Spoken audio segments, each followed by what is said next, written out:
What's up, everyone? Welcome to Metacontext. We are your hosts. I'm Graham McCarthy, co-founder of the company, and this is Brennan McEachran, also co-founder of the company.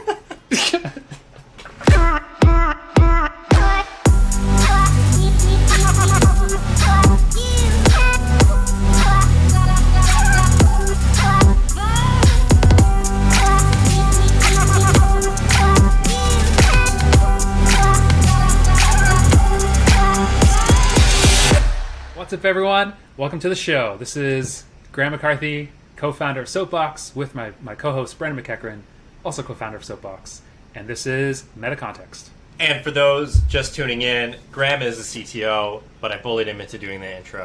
He had no warning. I'm CEO. True. But I have our Soapbox loaded up with a couple things I wanted to take you through, / you take me through. So I've got our Monday metrics up, and my thought is, let's just download learnings. Let's just, take a peek at how did we do, just the charts. Sounds good. So let's just look at new to activated logos. We do publicly share new logos last week, so... That is true. I mean, I guess you could, figure out our ratios, but... Yeah, actually, if you know our new logo list and you're smart enough, you could probably work this all back and figure out what every single week is, but that's amazing, and I think you should if you can do it. Yeah, if you can do it. I don't think it matters. Come join the team and help us. I think... Exactly. So what we're looking at here, anyways, is just new logos. The way we think about our business is product-led growth, but the funnel it really begins with signups, and so we call those new logos. We care about new businesses signing up. We're about last week, we're I think the week prior. We've been kind of on a big high in Q1, and kind of been, I think, settling into a new normal. Yeah, it feels that way. I think when I look at this, the main thing I think about is hey, we're hiring. I'm like we are hiring roles on marketing, and it's distracting us from doing marketing work. But I'm not concerned. Maybe I should be more concerned about it, but I'm not that concerned. I don't know. Are you concerned about it? Obviously, this is a downward trend. We don't want to see that. Yeah. It's not good. But I know what we're doing behind the scenes, and I know what we're doing is pretty awesome. So that's going to come back up really quickly. If I didn't know what we were doing, of course I'd be freaking out. Yeah, if we were trying to make it go up and it was doing this, it'd be pretty freaky. So similarly, going down is the number of activated logos per week, although we've had a nice spike. This is usually a couple days delayed from the previous graph, but we've had a nice spike up. I mean, I guess proportionately it's down. Again, absolute numbers, so I'm not super concerned. Our conversion rate throughout has been relatively consistent, but activated is who's still there actively using it on week one, basically, for us. So, and these are logos. These aren't specific users. These are actual just companies using the tool. Yeah. Okay, I'm going to go down to the next one, yellow and red. I don't know. This is the one that's kind of obviously we're thinking about a lot this week. The colors don't indicate, anything. Or do they indicate success or fail? It's just a color, right? No, yeah, I just picked default PowerPoint colors green. Because it looks like this is a fail slide here. But anyways, this is final week of trial. These are the amount of people in the final week of trial for us, which are likely people to convert. I mean, this is a big dip from where we were earlier in the year. We started off the year really, really strong, and I do think that there's we joke about it all year, basically, that there's this January. It's a nice time to start a diet, but it's also recommitting yourself to new year, new you, new boss, new job. New bod. Yeah, exactly. Do a good job, finally. We kind of settled back down March and April, but it'd be nice if we could get that going back up. But this is a little bit dependent on the previous two charts. So the fact that the previous two ones are going down, this one's going down, it's not that big of a deal. I mean, if you go back up the green and the other green, there's really two things. One is the amount of volume we push through here obviously makes all these numbers go up. And the other thing is the quality. You can make yellow and red go up just by having higher quality of folks. Targeting. We've seen that in the past. Yeah, targeting can take effect of it. Anyways, the biggest concerning thing is only new customers last week. What the hell happened? Yeah, it's a bit of a shock. That was weird. Not gonna lie. It is a dip. It's a dip that we're concerned about. And I think the bigger concerning thing is not only is it worse than last week, which is concerning, is that it's 2 weeks in a row of down. And the only thing we can think of that caused it, okay, so if we weren't super metrics obsessed, our default would be last week was a spring break in certain states. But the other thing is a week and a half, 2 weeks ago, we rolled out a new payment modal, and in a way, kind of a new partial plan, the new way to pro people can see the payment modal now. So I wonder, does that cause an effect of it? This is like, I think like the what we talked about as a team was like cautiously optimistic. Like it's cause for concern, but not necessarily cause for panic. Yeah, I'd say like this week, obviously we get our product manager on this immediately, and he already is. He's already looking at the data to see, are people clicking it properly? Are they going through the proper funnels for it? And it seems like it's okay. Okay, I have a question for you because I don't think a lot of people understand how to accomplish this as a leader at their company. Like one thing I often hear from founders is like, obviously as founders you care a lot about your business, you're obsessed about your business, all that stuff. You just said something like, you know, we just found out this data effectively now, right? But you're saying PM is already on it, he's already looked into it. So how do you accomplish that? How do you get a team member to be on it before you're even aware of it? Because that's not something that just happens by default. That's a system. Doesn't it sound so good though when it happens that way? Yeah. This is exactly what you want as a leader: is have your product manager already on the problem before you have to tell them about it. Yeah. I'd say they have autonomy to do their job, and they're given a metric to hit, and one of his metrics is suffering right now. So he's thinking of his metrics every single week. We use Soapbox, our own tool. On that, we have his actual goals, and one of the goals is make sure we have people go through the payment flow. I think like what I always say is like, step one, have weekly metrics, because otherwise you're going to find out if it's too late. For sure, right? So if you measure these things monthly, which maybe you should roll it up monthly, but I think if you measure it weekly, what happens is you have 52 chances versus 12 chances to catch something like this. So I think that's step one. I think step two is like, you can do this if you're like in office, you can do this with a whiteboard. Like I think the whiteboard is also helpful. I think the other thing is like, make the person who owns the metric type the metric into a sheet, into a system, into something, and then like as like barbaric as it is, but like have a meeting where you talk about it. And there's kind of just this like natural, almost like peer pressure of like the guy on our team, like he already knows that the second he punches that in, he's like, oh shit, like Brennan and Graham are going to grill me about this already. Yeah. He already knows. Yeah. So instead of being grilled about it and then being in this awkward situation where it's like this person, human, awkward, I don't know what to do, dance, I'll look into it, you know, whatever. He's like, fuck, I'll do all the research now before I talk to those guys. But he also knows it's coming. He knows. He knows it's his metric. Yeah, he's got to have answers as to why it's dropping. That's exactly it. And if he doesn't do it, then he just looks stupid. The other thing, like when we did things the other way, and by the other way I mean just like before this method, we would blame like an entire quarter on like, oh, it's the summer. Yeah, right. You do monthly metrics, and then you have quarterly projects going out. So it's slow. Yeah, 4 times a year do you actually get to make changes to your metrics. Yeah, exactly. Whereas like now we see some of these things, we're like, oh, like a holiday really only affects 1 week. Okay, active customers, we're going out. I'm not super concerned about it. Churn is in a really good spot. It still eats me up inside. I know it doesn't eat you up inside, but like it eats me up inside. I don't want to lose one customer. I find it like really insulting. MRR growth, like I think we can grow way faster. I feel okay about where we're at. I think we should. Yeah, I think you've said this before. We're sitting on like a worth of MRR without tapping into it. Yeah. Monthly active users. I feel great about this. Yeah, what do you feel about that dip? That I feel terrible about. That I feel terrible about. So how do you feel now? Yeah. I just feel like we're going to cruise back up and probably pass that all-time high by the end of the quarter. And passing that all-time high by the end of the quarter means we hit our goal. And I feel like that's automatic. Like, regardless of every other goal, we're going to automatically accomplish that. Anything else, anything we miss on the metrics that you're concerned about or you have thoughts on? Nope. Okay, then I have a question for you. Sweet. Which question? What the hell is a hype conductor? What's a hype conductor? Yeah. Oh, yeah. Teach me. So, wait, context for this. So, Graham goes on LinkedIn, by the way, which is like the funniest, for me, the funniest network that you're on. Because you crush LinkedIn. I don't know why. Honestly, I don't know why I do things on LinkedIn. I feel like it's a safer space. It is a safer space. You go on LinkedIn and you're like, we're looking for a hype conductor. Yes. And you posted about the social media video person. The purpose of the role is to generate hype for our business. But there's also... yeah, that's true. They are the people who are going to generate the... like. If it's a new media meets like social media marketing... It's like a hybrid of a lot of different roles. Like, you're looking for a unicorn. It's this very specific person who could do all of these different things. Yeah, really. They're technical. They're social. They're good. They're connected. They know the space. Yeah. That's a lot to ask of a person.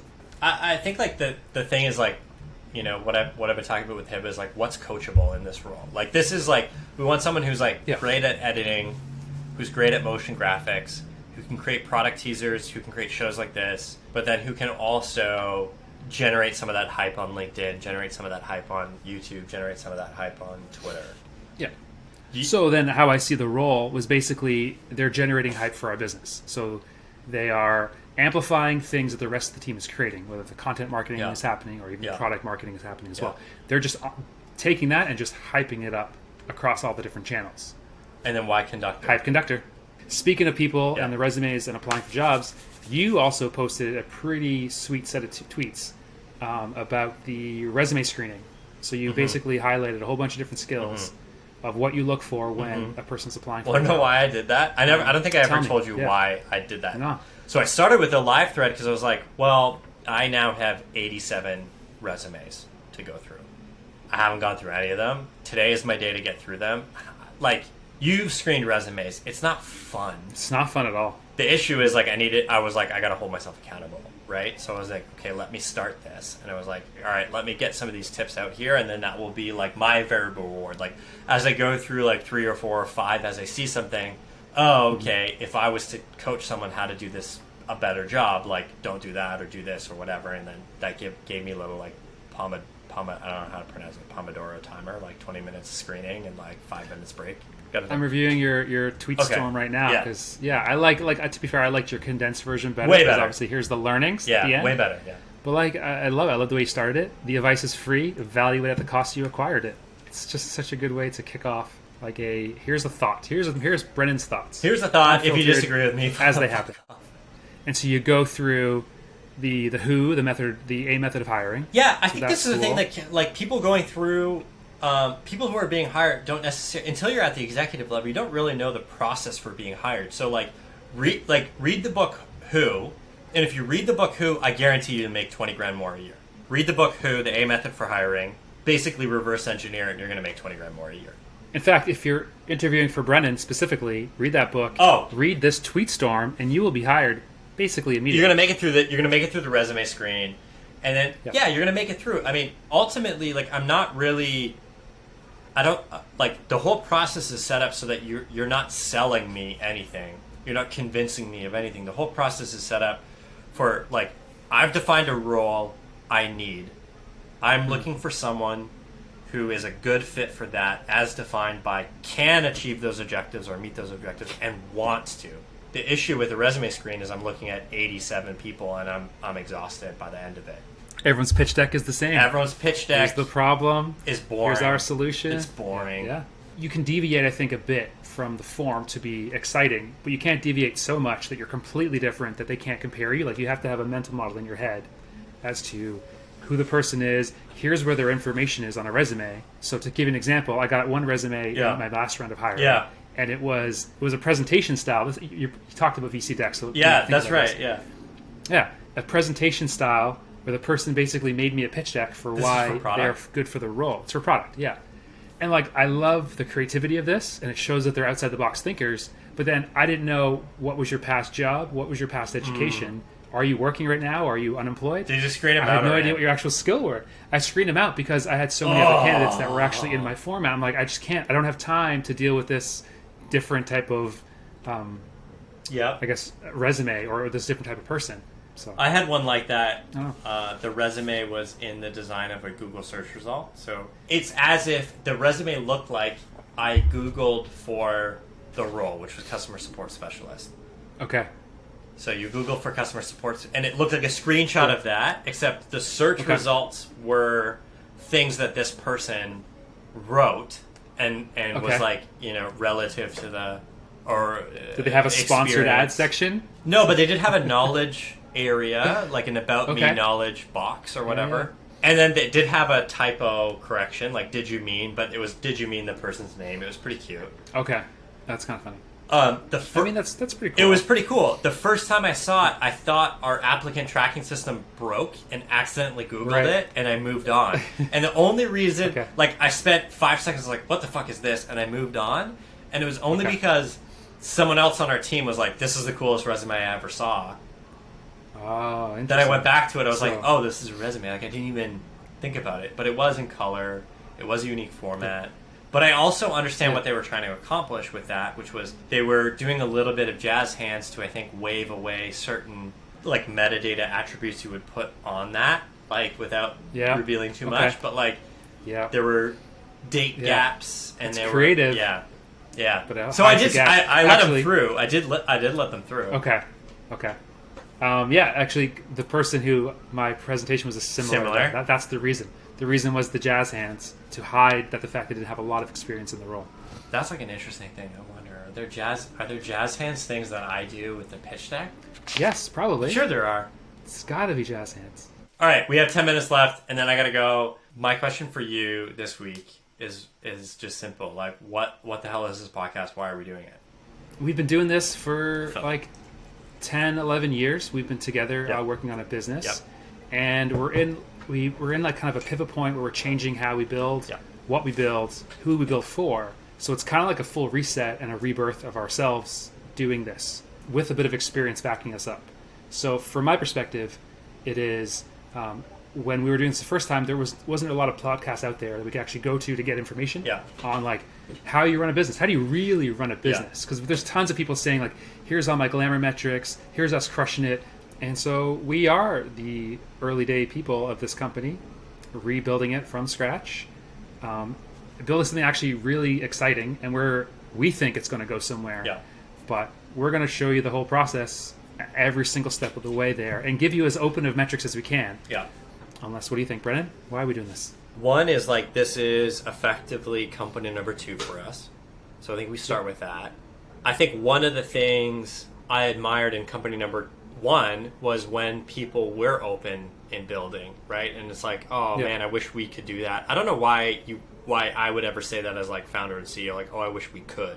Like, it's not like we couldn't. I mean, that's on... I think it was just a comfort level in our own abilities to like, are we doing it right? We didn't want to show that we were doing things wrong. Imposter syndrome and embarrassment and whatever. And it's a lot of that. And it's harder to do that like after you've got a whole bunch of customers and things like that. Like, it's harder to just start out of nowhere. It feels like, well, should we be embarrassed? Should we not be embarrassed? But I do think like there is value we can provide to our customers and our users in this podcast. And I think that's where like I get excited of like, do I think we could share more about our roadmap? Do I think we could maybe invite some customers onto it, or like have them debate us about podcast topics or whatever? Like, I think it's twofold. One is like, do we think we can generate an audience off of this? Probably not. Do we think the audience that we want using our application would find double value in it? One being value in hearing about how we're building an app they're using, and then the second part of being like, hey, how we're building our business, they're also business builders. Like, I think that's the ideal. And then the other thing is I get Graham FaceTime on marketing. That's crazy. Which I never thought would happen. Never happened. No, it's never happened in before. the last 11 years of our business. That has never happened. So that'll be pretty cool. I came kicking and screaming. I'm not going to lie. Yeah. What happened? I got him to sign up for 52 weeks of this, potentially. Well, whatever. I said weekly. Technically, the calendar invite goes indefinitely. So we'll see what happens. Yeah, that's cool. At some point, you're going to be go like... as long as we go. At some point, you're going to be like, there's not enough subscribers. This is stupid. Yeah. We'll see what happens. No, mate. Every Monday, let's do this. Every Monday. I'm excited. All right. You got to go. I got to go. What's the sign off? What's your parting wisdom? What's your thought? Out of everything we discussed today, I think the hiring anecdotes are probably the best part. I think it's read the book. If you're a hiring manager, or if you're a person being hired looking for a job? I think on both sides. I think the hiring manager needs to go in with a process as to how they're reviewing all the candidates equally. Yeah. So they have like a frame of reference for all of them. And I think that book does talk about a lot of good processes. Yeah. And then as a person looking for a job in tech at like an early stage company, actually at any company really, there's great little anecdotes in Brennan's tweet storm. Yeah. That will give you all the tools you need to get that interview.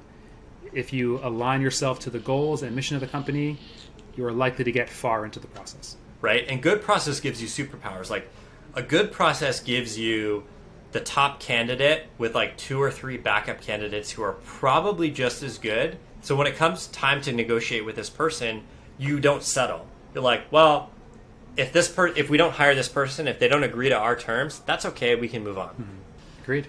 Okay, we got to go. Well, on that, signing off.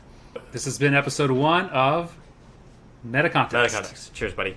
Cheers. All right, have a good one. See you tomorrow. See you, buddy. Cheers. Hey everyone, wanted to say thank you so much for staying to the end of the video, watching it all. Graham and I are going to be doing one of these a week, so please do subscribe to follow along on this journey with us. Every Monday we're going to be going through what happened last week in our business, what we're learning from it, what we're going to do differently, and we want to take you along for the ride. So subscribe, add a comment, we'll be in there discussing everything with you. Really appreciate you joining us for this one. Have a good one. See you next week.